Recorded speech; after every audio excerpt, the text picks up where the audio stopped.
think you've already seen everything Ho Chi Minh City has to offer? Think again. Today, I'm trying unique experiences that most tourists completely miss. We're going to learn how to make 3 different Vietnamese coffees, dress up in traditional Vietnamese clothing for a photo shoot, and even make our own Lotus tea from scratch. Did you know the lotus is Vietnam's national flower? By the end of the video, you'll understand why it's so important to Vietnamese culture. If you want to learn more about local spots, hidden gems, and fascinating facts about Vietnam, don't forget to check out my Ultimate Vietnam guidebook in the description box below.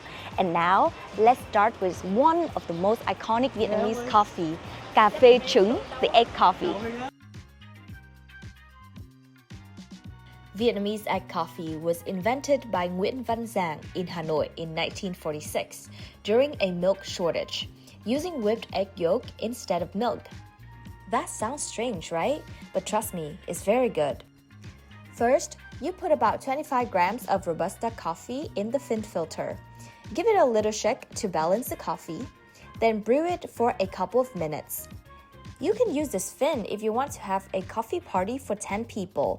But if you're feeling introverted, you can use the regular fin like this one. While waiting, whisk the egg yolk with condensed milk for 3 to 5 minutes until thick and fluffy. Squeeze some lime to add depth. Once it's done, scoop the egg cream into an empty warm cup, then pour the coffee into the middle. Finish it off by caramelizing the top with a kitchen torch. And voila! Let's give it a taste.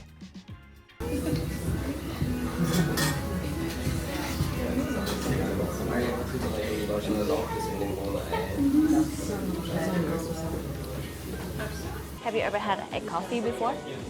No? Yeah? This is my first time. Did you like it? Yeah? It's like dessert, like tiramisu, right? The second type of coffee is the salt coffee. It's so salty. Same concept. Mix whipping cream, condensed milk, and a small pinch of salt until smooth and slightly foamy.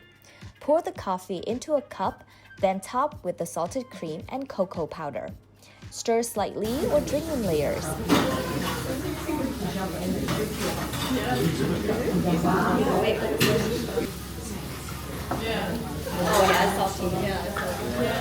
Fun fact, Café Muối was created in Huế and became famous for balancing the bitterness of the coffee with a creamy, slightly salty flavor.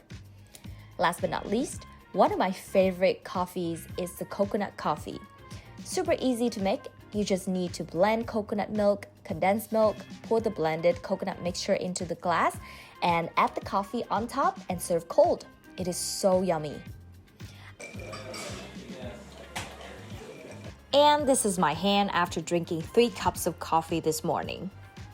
By the way, I'm creating the Vietnamese coffee series starting this month to help you learn more about Vietnamese coffee, as well as helping you discover the best coffee spots in Ho Chi Minh City, Hanoi, and other parts of Vietnam. So don't forget to hit the subscribe button and turn on the bell so you won't miss any videos. A cup of coffee can cost you $2, but hitting the subscribe button is free, so do it now. To move from point A to point B, you can walk. But if you want to save your travel time and enjoy all the activities, I highly recommend getting an eSIM with a strong internet connection to book a hailing service. One of the eSIMs that I recommend to my friends and family members is Silly, who is also our sponsor for today's video. I've been using Silly for almost 3 years now, and what I love the most about Silly is that they provide affordable plans in over 200 destinations. Whether you travel globally or regionally, you'll always have the strong connection wherever you go. Plus, it's very easy to install and activate. You can just go to Settings, Cellular, and activate your new eSIM.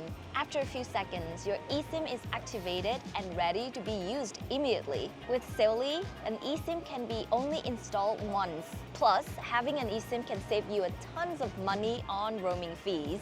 I asked Silly to give my dear followers 15% discount on Silly data plan.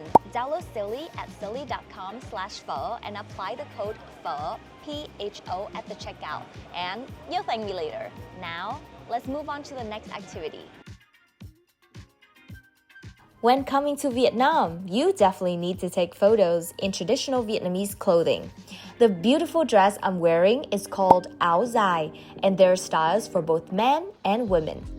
I took my photos at Gao Studio not only because they have the cutest cat, but they also prepare foot massages, face masks for glowing skin, snacks, and tea to make the whole experience extra relaxing. After that, the team helps you choose the outfit and the accessories, does your makeup to match the look, and styles your hair as well. VIP experience. This is my final look. What do you think?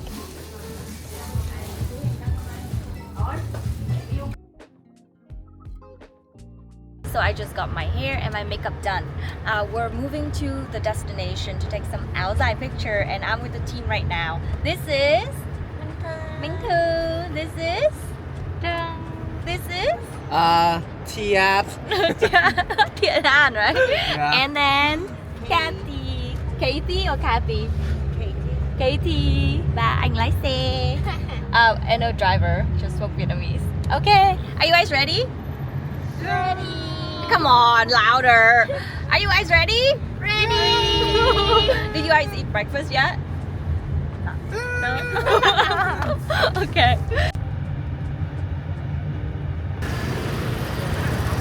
The whole session takes about half of the day, and the team was incredibly professional. Always making sure I was comfortable with makeup touch-ups, water, and everything I need for the best experience. And if you don't know how to pose, don't worry. They even guide you on where to look and how to pose beautifully in the áo dài. I'm so happy with the results. I'll leave all the links to the activities I joined in the description box below so you can check them out too. Okay, let's go to location number 2.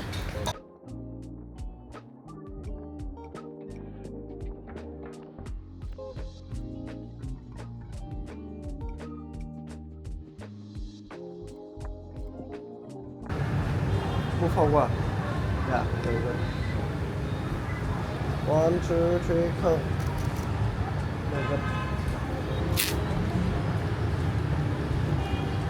Okay, so we just finished our shooting today. Thank you so much guys for helping me. Bye. Okay. 감사합니다. Yeah. Konnichiwa. 사마리카. International team. 아리가또. Inside this leaf, there's a lotus flower. Inside this lotus flower, there's tea. And I'm drinking some lotus tea right now. And let's go back 24 hours ago to learn how to make lotus tea. I came to a Lotus tea workshop hidden above the pho restaurant in Vietnam to learn how one of the country's most unique and luxurious teas is made. And what surprised me is that making Lotus tea isn't just about brewing tea, it's an art that requires a lot of patience and skills. Before today, I thought Lotus tea was simply tea with lotus flavoring. Turns out I was completely wrong. The workshop begins with something that looks simple, a lotus flower. But here is the fun fact.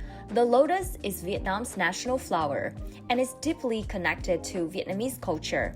Even though it grows in muddy water, it blooms beautifully above the surface.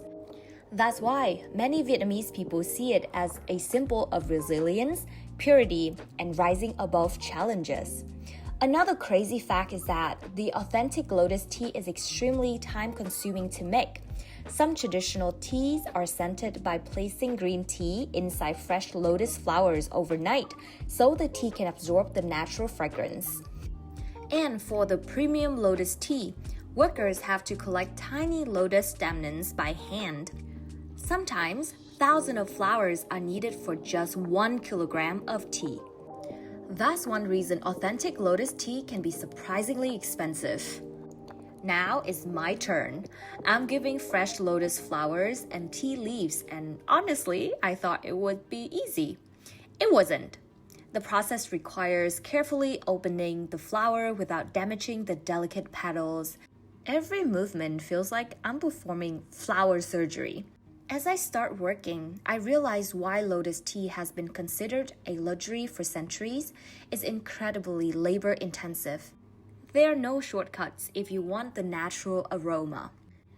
And while I'm struggling not to destroy my flower, the instructor makes it look so effortless. So I decided to tell her the story of why the teacup doesn't have a handle to sound smarter so I can make it up for my skills. Tea is from China, so like they designed a cup that didn't have the handle. It's because they know that if the tea is hot and you can't like pick it up, that means it's hot. So don't drink it yet. You might burn your tongue. Yes, but then if you hold it and then it's warm enough, it's hot enough, and then your fingers can handle it, it means like your tea is the perfect temperature to drink. The ideology is like trust your gut, trust your feeling. Yeah. Yeah. Don't depend on the tool or technology.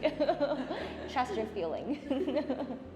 After preparing the lotus flower, we begin the scenting process. The room is filled with a subtle floral fragrance, not overpowering like perfume, but soft and elegant. What's interesting is that lotus tea doesn't actually taste strongly like flowers. Instead, it has a delicate aroma that makes the tea feel smoother and more refined. At this point, I finally understand why people are willing to pay so much for it. But my favorite part of the workshop isn't making the tea. It's hearing the stories behind it. Lotus tea has been enjoyed in Vietnam for generations, especially in Hanoi, where some families have passed down the craft for decades. What started as drink eventually became part of Vietnamese cultural heritage. And that's something I love about experiences like this. You're not just learning a skill, you're learning the history, the traditions, and the stories that make a place unique. Now comes to the moment of truth. We brew the tea. After all that work, I'm honestly nervous. What if it tastes exactly like regular tea? Luckily, it doesn't. The aroma is incredibly delicate, almost calming. It's the kind of tea that makes you slow down and actually pay attention to what you're drinking.